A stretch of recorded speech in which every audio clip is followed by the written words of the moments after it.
Portée par le variant Omicron, la 5e vague continue de déferler sur l'Hexagone. Notre journaliste Aurélie Bossard a pu rencontrer Arnaud Robinet, maire de Reims et président régional de la Fédération hospitalière de France. Regardez. Alors aujourd'hui, sur la région Grand Est, on a un taux de prévalence qui dépasse les 1700, donc légèrement inférieur au taux d'incidence que l'on peut voir sur le plan national. Par contre, les métropoles de Reims, de Strasbourg sont les plus touchées puisqu'on dépasse largement le taux d'incidence national. Alors la situation des hôpitaux, une situation tendue. D'ailleurs, des plans blancs ont été annoncés dans les différents CHU principalement, ce qui veut dire que derrière, ça enclenche des déprogrammations en termes d'opérations chirurgicales ou de traitements. Ce que l'on voit, c'est qu'on a bien évidemment une augmentation de patients Covid, aussi bien dans les services de médecine, d'hospitalisation et parallèlement en réanimation.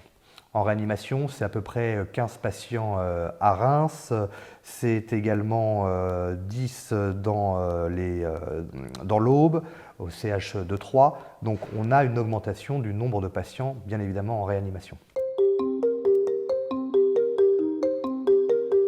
Le pass vaccinal est dans la logique, je dirais, de la politique du gouvernement. C'est amener le plus de nos concitoyens vers la vaccination. Et donc c'est contraindre celles et ceux qui ne sont pas vaccinés à se vacciner. Je le dis d'ailleurs, ce sont des chiffres, je ne les invente pas. Quand on regarde en réanimation, sur 15 patients à Reims, 14 étaient des patients non vaccinés.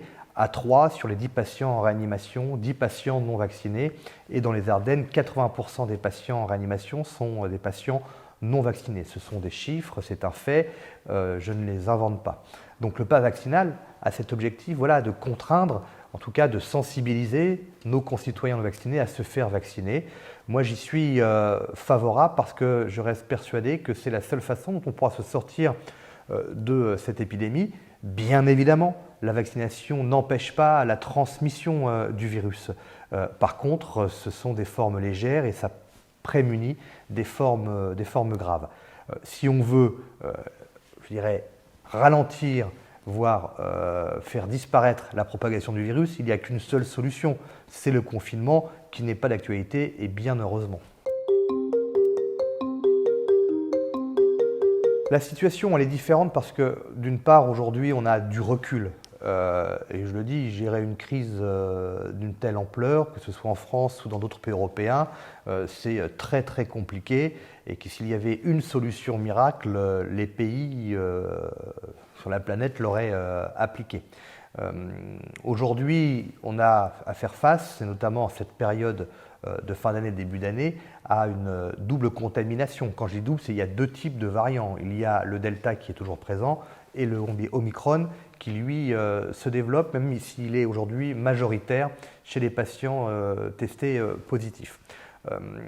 Ce que l'on voit, d'après les études, mais je parle sous contrôle bien sûr d'études scientifiques et des médecins, c'est que le Omicron est moins virulent. Il se propage très vite, il y a une dissémination qui est importante, mais il est moins virulent et donc moins de conséquences graves. C'est clair que le meilleur moyen pour que les enfants ne soient pas contaminés et pour les protéger, c'est de fermer les écoles et qu'ils restent chez eux. Mais encore une fois, là, la volonté de l'État et du gouvernement depuis le début de la crise, c'est d'ouvrir les écoles et de maintenir les enfants en milieu scolaire pour de multiples raisons. Derrière, je ne sais pas s'il y a une solution miracle ou une seule solution. À Reims, nous faisons des expérimentations dans certaines classes avec des capteurs de CO2, des purificateurs d'air. C'est important, c'est qu'il faut aussi ouvrir les fenêtres des classes, notamment au moment des récréations ou au moment des pauses, notamment au moment de la pause méridienne. Sur la question des tests, on l'a vu aujourd'hui, il y a une augmentation très importante de Français voulant se faire tester, notamment les enfants, avec ces différents protocoles sanitaires qui évoluent quasi chaque jour. Avec le préfet, avec lequel j'ai échangé longuement hier soir, nous voulons justement diminuer cet afflux dans les pharmacies, dans les laboratoires, et de ce fait, les enfants seront testés directement dans les écoles par une ou des équipes mobiles, en fonction bien évidemment de la situation dans les classes ou dans les écoles. Donc il y a aussi là une politique du aller vers. Derrière, il faut être très clair, on peut tester toute la population. Aujourd'hui, le virus, il circule de façon rapide. Il faut avoir conscience, il va falloir vivre avec ce virus et on espère que le pic sera atteint d'ici une petite semaine, peut-être fin de cette semaine. En tout cas, nous espérons voir cette décrue de la propagation de ce virus.